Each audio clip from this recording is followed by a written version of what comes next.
Welcome to the Gamecast. I'm your host, Mark from Pix in Motion, joined by Greg from Pixel Play Cafe. So in today's podcast, we're going to talk about Diddy Kong Racing. A racer, kart racer, it doesn't get enough recognition in my opinion. Everyone always talks about Mario Kart.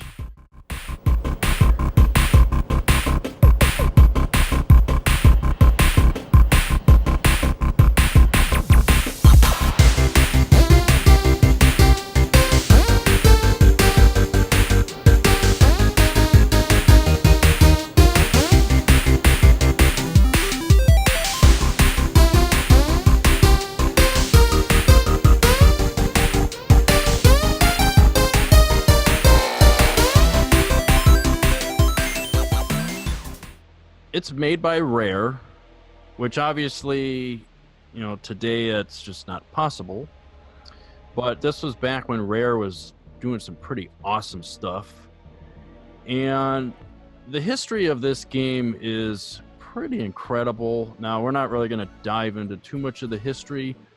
However, originally it wasn't going to be a Diddy Kong game at all. In fact, it was supposed to be like a adventure type RPG with racing elements that they kind of morphed it over time. And Nintendo actually had a hard set release date, and Rare basically realized they weren't going to make it, and they weren't quite ready with what they had going. So they decided to add Diddy Kong to it, because originally it was something completely different. And then Nintendo basically gave them creative freedom, and they were pretty happy with, hey, you're going to use Diddy Kong? That's awesome. Go for it. Do it. Well, then we got what they came out with, and I think it's just I don't want to say a hidden gem, because it's not hidden, but it's definitely a gold mine. I mean, there's so much to do in the game, the various race styles, karts, airplanes, hovercrafts. It's pretty amazing. It's one of my favorite racers of all time, I think. It was a game I got on my Nintendo 64 back in the day in lieu of Mario Kart 64. I don't know if I kind of feel like I might regret it, honestly, because I do prefer Mario Kart 64 generally. But at the same time, it offers such a different experience that it's hard to say. It's hard to say if if one's better than the other. Yeah. Well, here, let me give you a little information here. Mario Kart uses sprites for the characters, for the cars. Diddy Kong uses 100% 3D. So here's the thing. Rare wanted to push the game to be 60 frames per second, just like Mario Kart was, or is. And they were having issues with it because of the fact that it is indeed all polygons. And I don't know for sure if they reached that goal of 60 frames per second, but you can kind of understand why, because there's more to the game than what Mario Kart had. Mm-hmm. Yeah, that's true. I gotta admit, when I first got the game and I started playing it, I went to the race mode because I didn't really care about the adventure. Like, I don't really care about career modes in kart racers. Just never really was a thing at that time. And so I was a little disappointed to learn that one track had been unlocked for racing. That was it. And it's like, well, I guess I got to go into this adventure mode. And I think that's probably about the time I started to realize I don't like open world in my racing games. Like, I don't like the two mixing at all. Oh. So I kind of just drove around the area for a bit, and then I just kind of put it down, and that was the end of it. Oh my It's been god. sitting in my collection for a long time. Well, you can send it to me if you want. I will play it. I do wish it had like link cable support or something. That would have been awesome. But I actually got it for Christmas in '97. My grandma actually got it for me. She had asked me that year, "Hey, what do you want for Christmas?" And I'm like, "What's your budget?" She's like, "Well, what do you want?" And it's like, "Well, I would love Diddy Kong Racing for the N64." And she's like, "All right." And lo and behold, that's what I got. I played that game all the time. Like I beat it. I got all the coins that you get, and unlocked everything. It was awesome. And then the N64's lifespan was done, and you kind of forget about it. And Nintendo never brought it back, except they did later on the DS. A remake, yeah. Yeah, I mean it was essentially a port, but they had to remove Microsoft's characters because Conquer and Banjo, and then there's another one. Although I may have left him in there. I don't know. I have to see. But I learned through some research, because the game originally there's a turtle, I believe. That character was supposed to be the lead character for the game, and then they switched it to Diddy Kong, and so basically most of those characters were developed by Rare, for that original game that they were going to do, but they kept them all in. I guess the story in the instruction book does detail it, where I can't remember the turtle's name, but he invites his friends to this island while his parents are away. Basically, they start playing around, and then that whiz pig comes and causes trouble, so they have to race him to stop him.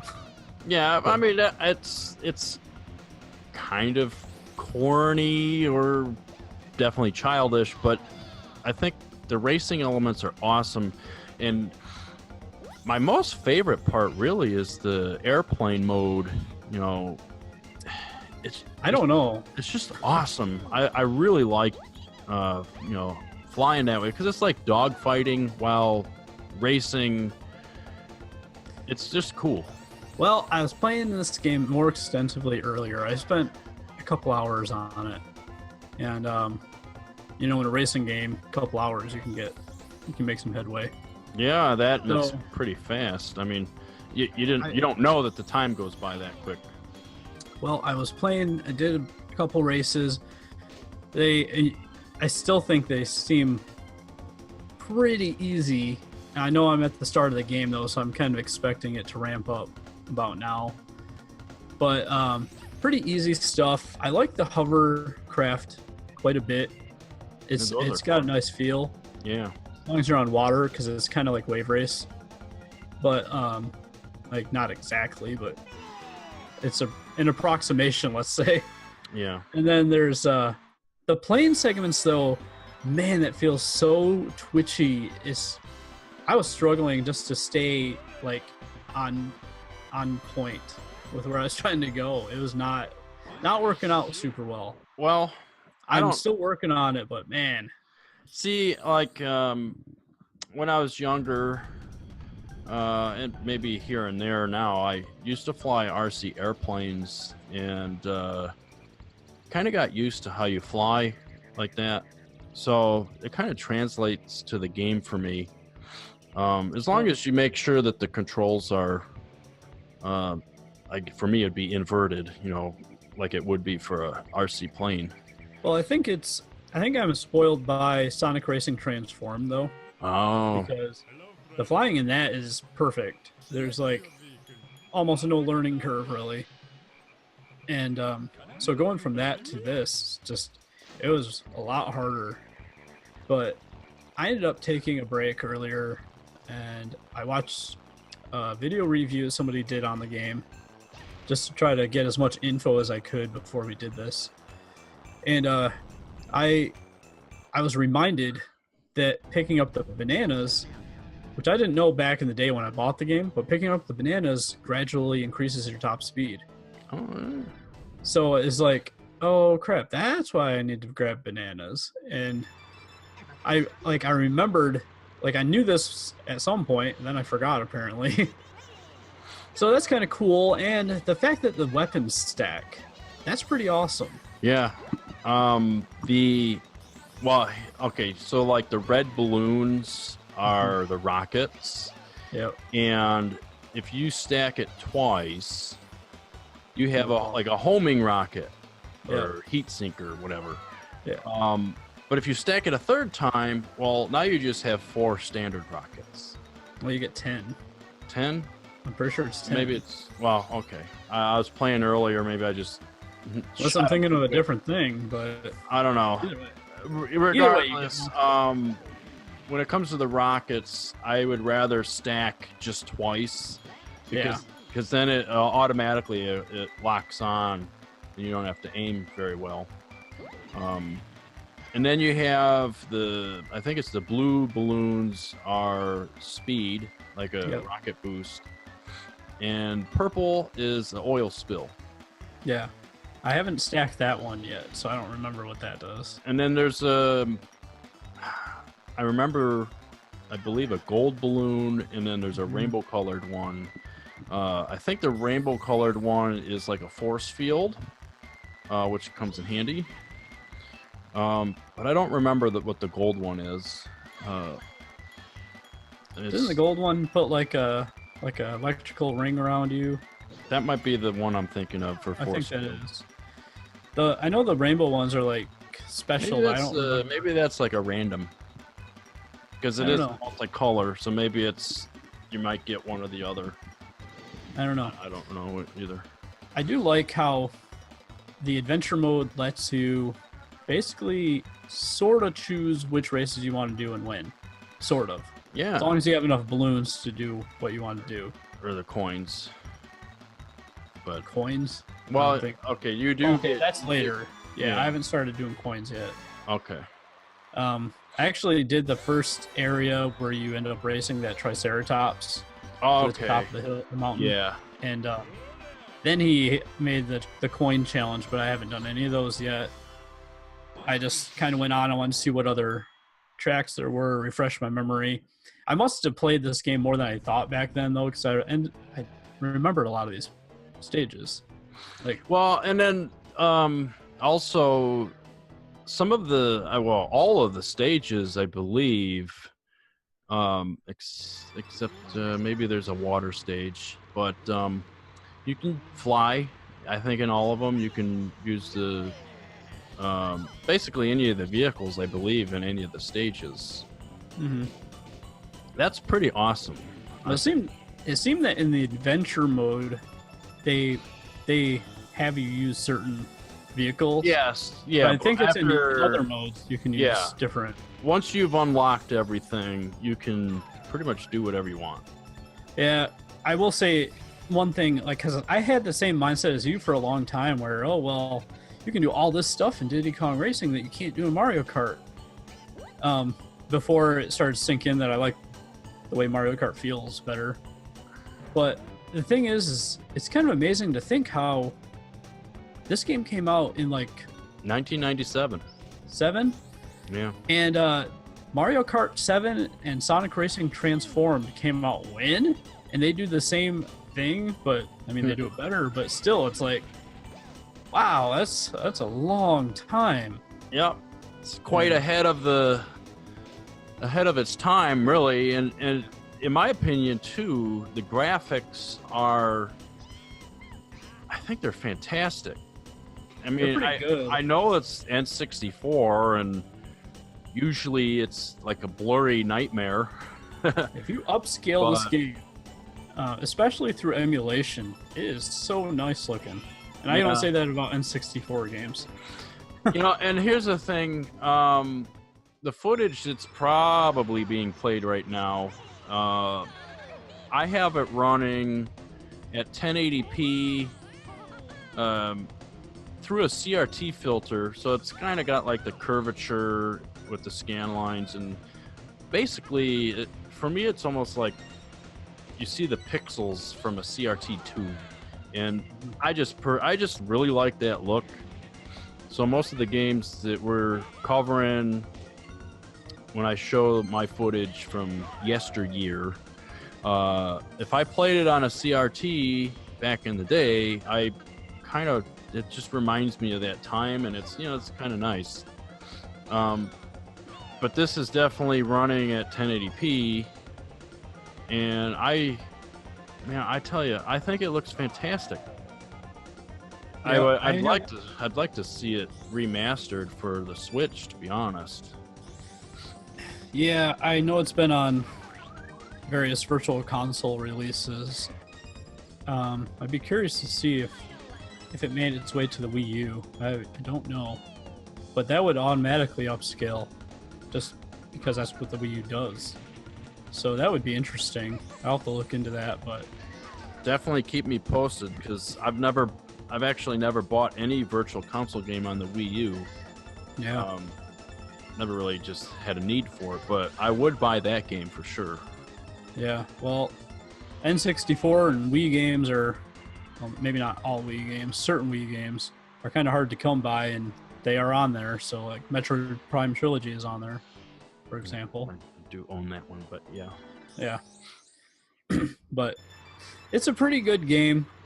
I don't know if I like it better than Mario Kart 64, but I definitely don't like it as much as Sonic Racing Transformed.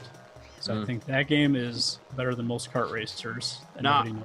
I will tell you this, because I played it extensively as a younger, kid in the 90s. And then it came out on the DS Lite, and I tell you, I mean, the DS version, I'm gonna be honest, it's just as good as the N64. I mean, a little bit more pixely, but the fact that Conker's not in it, and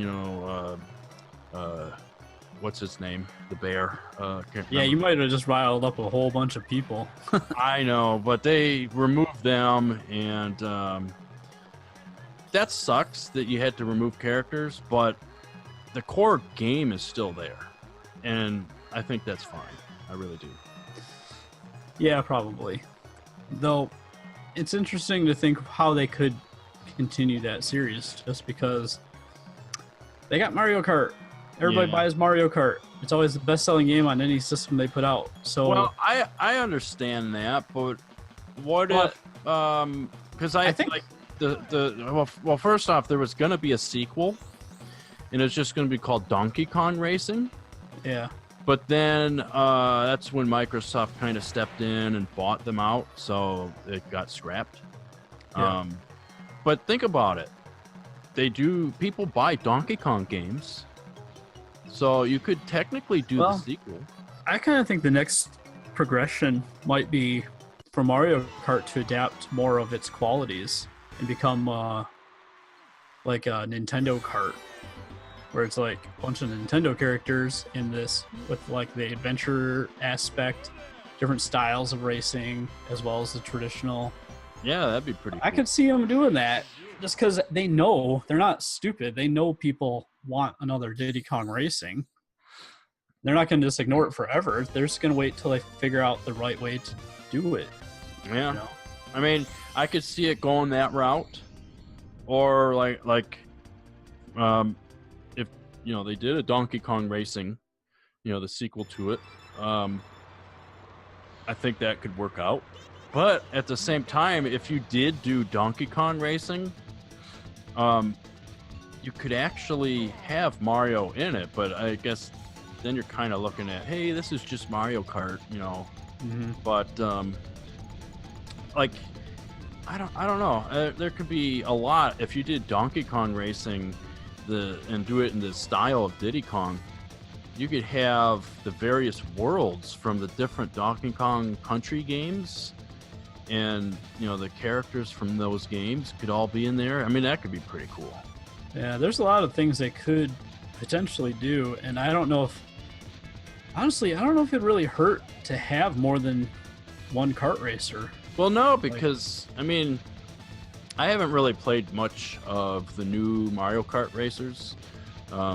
So, do they have the hover kart or the hover? well, the hover thing is Hover kind of made irrelevant because they have watercraft. In Mario Kart 7 is the big one for all that because it added the watercraft and the flying, Okay. and your vehicle basically. Well, wasn't it more or less gliding? Because you're not really in an airplane. Well, I guess Mario Kart 7 might have been just gliding. Do they actually Sonic Racing fly Trains- now? Like you start out flying? No. Mario Kart 8 doesn't have any of that. Okay. Like you well, can drive on walls and stuff like that. That's Mario Kart 8. But okay. Well, I've played it at like Best Buy or whatever on the Switch. But see, I think they could do it then because if it's more open world, which I know you said you don't care for, but they had it where you can go into the various stages of like, let's say springtime and winter and tropical, whatever the case may be. They could do all kinds of stuff. Like think about like if they had a racer like kart racing where one of your racers is mine carts. Like you're racing on those minecart tracks. It'd probably be Nintendo that would change my mind on the open world racer concept. Like, all that needs to happen is somebody needs to do it better. Because the way it's been, even in things like Need for Speed or Burnout Paradise and stuff like that, it's like just driving to here to do another race or drive over here to do a race. It's like, I don't really want to do that. Forza Horizon 4, I should say, comes real close to doing it right. Yeah. Because you can just jump to another race right from a menu. You don't have to drive to it.